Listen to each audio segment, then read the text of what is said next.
Well, this should be interesting. So I'm going to give you a little bit of a behind the scenes before I really keep going, because whatever episode you saw, it wouldn't be last week. It would be like 4 or 5 weeks ago, I want to say. I recorded 20 months ago, as of now. Of course, you're not going to be seeing this video for about another 2.5 months from now. It's okay. It all lines up, I swear. But I'm just mentioning that because it changes my perspective a little bit. But I wanted to do a bit of a finale for Enterprise, and obviously we have already done a finale for TOS and TOS, which I haven't recorded yet, but went live yesterday. And then we'll go ahead and do a bonus thing as kind of a finale in general, which should go live tomorrow. All of that's being recorded today. Don't ask me why I started with Enterprise. I think it was because this was the first shirt in my closet, and I was like, oh yeah, okay, that's the Enterprise one. Yeah. I haven't worn this, and that got me thinking how long it's been since I've been wearing all this, and it's been a long time. It's been real. Enterprise. Some of you know that I like to do a couple of little things here, but what most of you probably don't know is that we've already covered, by this point in time, 2 separate shows in the new Streaminations format.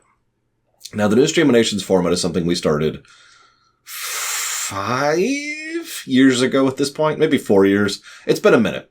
And either way, that format, one of the things we started doing more or less just for fun was we were like, okay, let's start coloring the episodes. And everyone's like, what do you mean by coloring? I was like, well, it's very simple, actually. I sat down and I thought about it. And while my usual review system is pluses and minuses, that's not feasible to keep up when it comes to a show, because that's just going to add a tremendous amount of padding and production time that really doesn't really have any purpose in being there. You can look at an episode and say, in a very vague and general sense, where it sits on a gradient in terms of overall quality. Okay, well, we've already got 2 things already established on that. Some of you maybe heard me talk about this either in the TNG stuff or in the DS9 stuff. I talked about, we've got Lamentations and then 1-offs and then 2-offs. It's actually a similar concept. It's just a little bit less gradient. And I spent a while hammering it out, and I'm not going to bore you with all the specifics. The long and the short of it is we decided to come up with 7 categorizations in terms of overall quality. At the very bottom, of course, is Lamentations. And at the very top is the purples, right? So purple, red, orange, yellow, which is average, green, blue, and then way down at the bottom are the Lamentations. Now, the reason I'm bringing all this up now, and we'll probably mention this again in a minute for the TOS video that you may or may not have seen yesterday, but I don't expect people to watch both videos, so whatever, is the fact that because all of that was established during the Streaminations, which started years ago, I already had that system in place when I started covering Enterprise and TOS. So as I was going through the shows, I started keeping track. And I just have a really simple thing. I'm actually staring at it right now. 3, 4, 3, 1, 2, 3, 3, etc., etc. And I just keep track of my overall preference in terms of quality for the episodes as I go. So I've got all sorts of fascinating statistics to share with you about this. But before we go into that, some of you, I hope a decent number of you, were there back in the TNG and the DS9 days. You remember that? We were still figuring out a couple of things. We hadn't even defined what a lamentation really should be until like season 2 of TNG. And we just, that was a weird time, but it was fascinating to cover that show in such depth and detail. I learned so much about the creation of Star Trek, about the people behind it. My respect for Roddenberry went down substantially. A lot of other people too. But it was fascinating to go through and learn, and we talked about the VHS list. And one of the things I did for the finale of that, which I recommend you go watch because it was a good finale, is I was like, hey, everybody who's watching, why don't you tell me like your top and your bottom TNG and DS9 episodes? We'll tabulate them up and see what happens, just for fun. We did this for Voyager as well, actually, and we did a similar thing for Babylon 5. So, of course, we're going to do that for TOS, Enterprise, and TAS, right?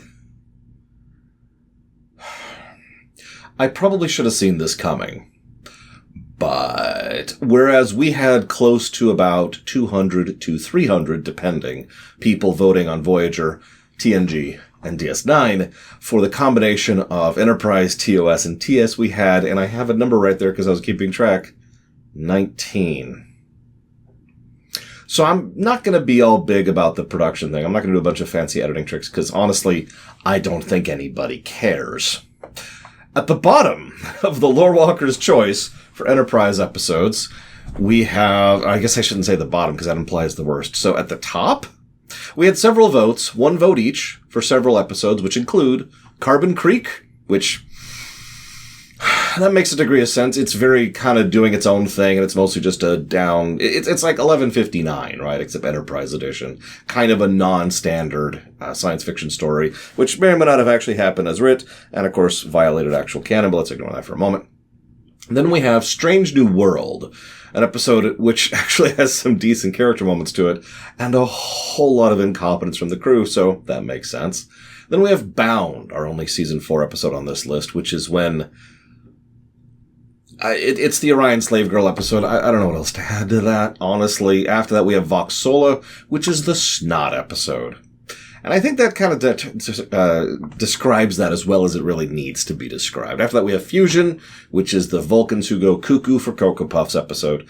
And that's about it. Those are all of those got 1 vote each. Cool.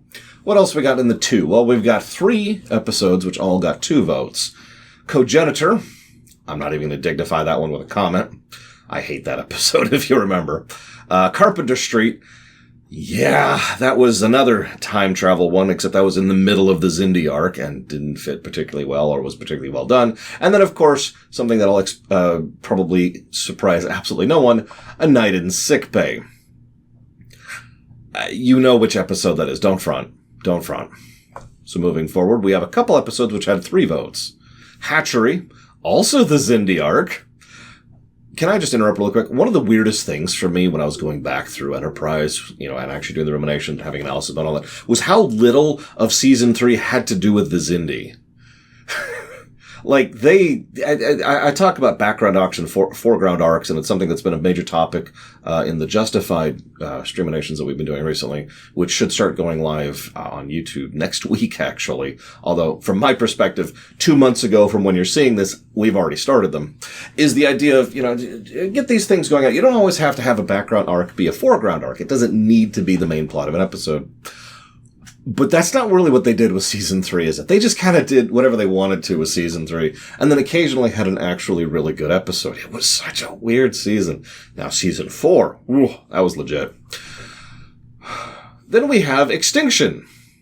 Yeah, so copy-paste everything I just said. Moving on. So, top 3 worst episodes of Enterprise for the 19 people who actually voted. Number 3. These Are the Voyages. Now, I hate to play rules lawyer here, but I don't think that qualifies because that's actually a TNG episode. Number 2, Dear Doctor. Yeah, that doesn't surprise me. I'm going to talk about this for just a second, though, if you don't mind. Because here's the thing. If you remember, Dear Doctor did not get lamentation status, and the reason I gave was it was a fairly decent, competently executed episode until the outro. And yet, if you look up worst Enterprise episode lists, or even right now, just think, what's the worst episode of Enterprise off the top of your head? There's a good chance Dear Doctor is at least one of the episodes you're thinking of. Now, I know not all of you actually follow my streams where I review video games, but one of the things that I have on there, review and analyze and discuss and chat about Star Trek and Star Wars. One of the things that I'm really big on is intros and outros. Now, these are vaguely defined on purpose. An intro can be anywhere from like 5 minutes to, in some extreme cases, 5 hours. But the point is, the intro of your work, that's what you need to have really, really good to hook the player or the viewer or the reader and make sure that they're into it. But the outro is equally important for the inverse reason. Because many, many people are going to remember this outro more than the entire rest of the game. In fact, this is actually true in both categories. I can't tell you how many people have told me over decades of this at this point that, oh yeah, I really love such and such a game. And I was like, okay, how much do you remember about that game? And they usually only remember the intro, which is really good, or the outro, which is really good. And there's this giant space of blah in the middle, which they'll even acknowledge if prompted. But it's not what comes to mind because we tend to remember the beginning and the ending of something, right? This is fairly simple and it applies just as well to television. I myself have blasted the episode Alliances over on Voyager many times for that goddamn outro. But in the interest of fairness, most of Alliances is a good episode. And that's why I wanted to bring up Dear Doctor, because I think Dear Doctor would be really easy to salvage. Something that'll be not really a problem to fix in the Trek rewrite, which we are still working on, for those of you curious. Although, since this video will be going like 2 months from now, I have no idea. Like, by now, the Diablo rewrite should have started actually going live, which, from my perspective, we're already doing casting of. Anyways, so it's no surprise to me that Dear Doctor is this far down on the list. Now, the next one, tied for worst, is unexpected. I don't have any jokes for this one. This is just a terrible episode, top to bottom. I actually did give this one lamentation status, and may God have mercy on its soul. But, you know, there's some positive stuff in Enterprise too, right? Of course there is. So let's talk about the best. This is funny, because the spread is a little bit more smeared on best. I'm just going to kind of rapid fire these. All of these got 1 vote each. The Andorian Incident, the introduction of Shran, yep, okay. Stigma, a surprisingly decent episode dealing with social stigmas. Stormfront, no comment. I'm sorry, no, I have to comment on that. For those of you not aware, and I think I talked about this during the Ruminations, but in case I didn't, I literally know multiple people at this point in my life, including one who's been a friend of mine for a long time, who quit the series over Stormfront. I know that person in particular, the close friend of mine. It took me years to convince him to come back and actually watch Enterprise Season 4 because of how much he hated Stormfront. Anyways, so I'm glad you liked it, whoever voted for that. Cogenitor. Minefield. Cool. I'm like, that's the first of the Romulan arc. What tiny little arc. Silent Enemy. I barely remember that episode, but sure. Similitude. I'm a little surprised this one only got 1 vote. I figured more people would vote for that one. It's one of the better Xindi arc episodes, especially since it's one of the ones that actually uses the Xindi arc as a background element better than the others, because, you know, we need Trip, etc. Good episode. But let's move on to the ones that got 2. Now, here's where we get a little bit weird, because a lot of people were like, hang on, I can't just vote for, 3 episodes. I want to vote for 3 arcs. And there was some arguing, and there was some back and forth, and I agreed in the end, because honestly, Enterprise was a lot more arc-heavy than, well, all the rest of Trek has been to date. So, sure. That's important because the ones that got 2 votes are Terra Prime, the arc of Terra Prime, which is the 2-parter at the end of Season 4, and the Vulcan arc, which is a 2-parter at the beginning of Season 4. Good stuff. Next, we have, for 3 votes each, the ANR arc. That's the real Romulan arc. A really good arc, by the way. The Damage arc.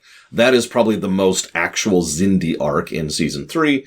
And the Augments arc, which is the 2nd arc, and obviously has to do with the super augments in Season 4. Oh, and Carbon Creek.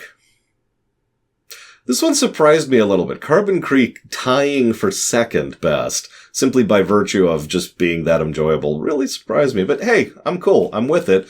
And move on immediately to the next 2. Tied for 1st, we have In a Mirror Darkly, which is technically an arc as well. It's a 2-parter. Yeah, that one tracks. That one doesn't surprise me at all. I don't even have anything to add to that. It was just the cast having fun, right? And Shuttlepod 1. I'm a little surprised this one came to the top of the list so much. It was one of the better episodes for me personally, probably because it's a really, really good bottle show that just really, really zooms in on 2 excellent characters that are dynamic with each other. There were a couple of flaws in the episode, but honestly, that was some good stuff, so I'm with it. So that was the Walkers' perspectives, all 19 of you. Actually, that's a lie, because I got 19 votes total for all 3 shows. A lot of you only voted for 1 show in particular, so I don't even know how many people that actually totaled out to. But what I do know is that I've got all kinds of stuff to share. Now, I'm going to throw this stuff up in post, but I'm staring at it so I can compare this. So, obviously, we've just got the ranks, 7 lamentations, 12 awfuls, 36 below averages, 15 averages, 8 above averages, 5 goods, and 14 greats. That is kind of kind of the spread I was expecting from Enterprise, if I'm being completely honest. I'll show the pie chart at some point, possibly already have done so. But the amount of this show that is average or below average is huge.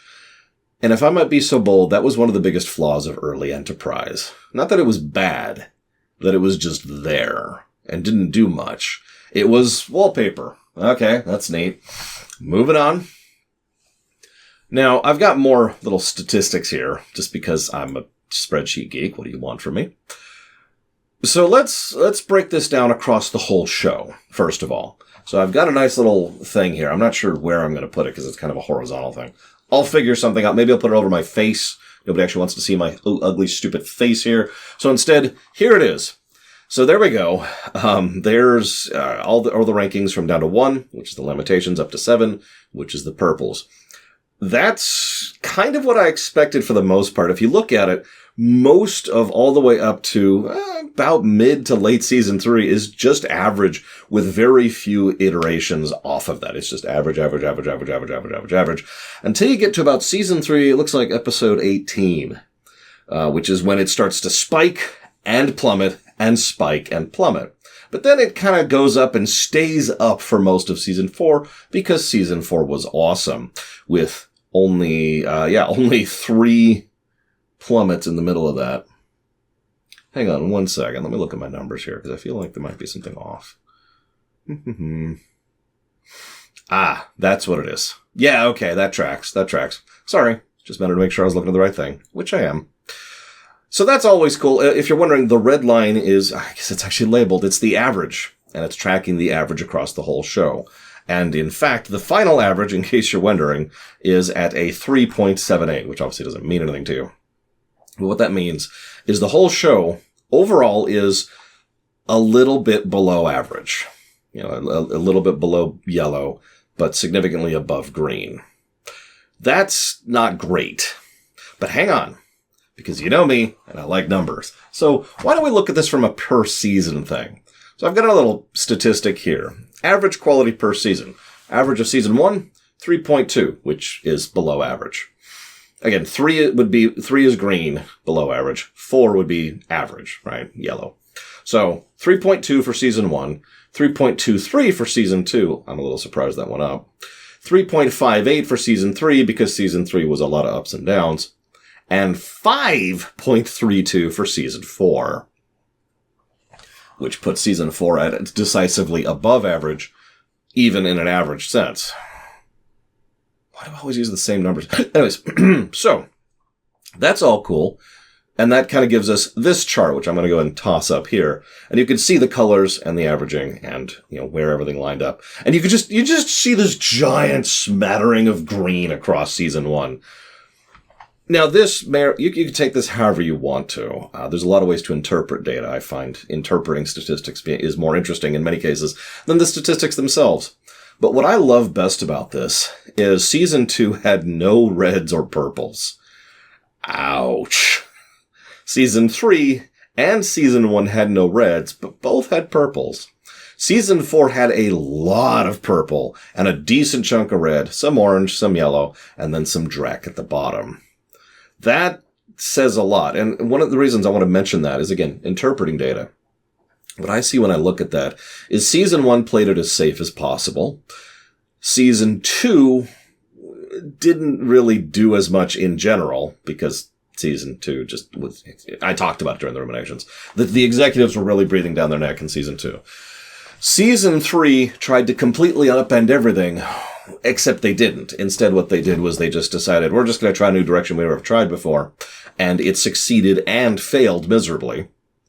But then season 4 actually upended everything. New staff, new writing crew, new showrunner, right? New producer, new directors, and brought in new people to say, do your take on it. And they happen to get some talented people. And while there are some, misses in that, they obviously did a really good job with it. One last little thing for you here. So I should clarify, because some of you probably haven't heard me talk about this before. When I say it's average, I don't mean average for Enterprise. I'm talking across all shows I've ever seen ever. Okay?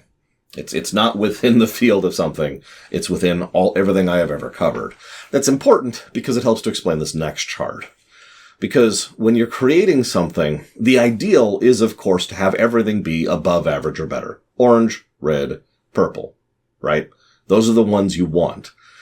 Now, reality gets in the way there, but the idea is to have as much of your spread being in that category as possible. You don't want average episodes. You definitely don't want below average. You absolutely don't want awful, and nobody wants a lamentation, except my viewers. So, that is the spread. And you see, I just simplified it. Purple is what you want. Blue is what you don't. And I think that says everything about Enterprise right there. Now, don't mistake me. I do enjoy Enterprise. I'll probably rewatch season 4 and maybe a few specific episodes. Again, I actually enjoyed it quite a bit, and I'm going to have to obviously do my best with it when it comes to the rewrite. But I want you to look at that. Season 1, season 2, season 3, a little bit better, and then season 4, very good. That's a really good spread on an entire season of television, to have that much be above average or higher. And that's Enterprise in a nutshell, right there. I guess I don't really have much else to add. It's been a fascinating experience going through and discussing this show. And the best part is, I never have to hear that theme song ever again. Hope you enjoyed, everyone. And tomorrow, we'll have the actual finale.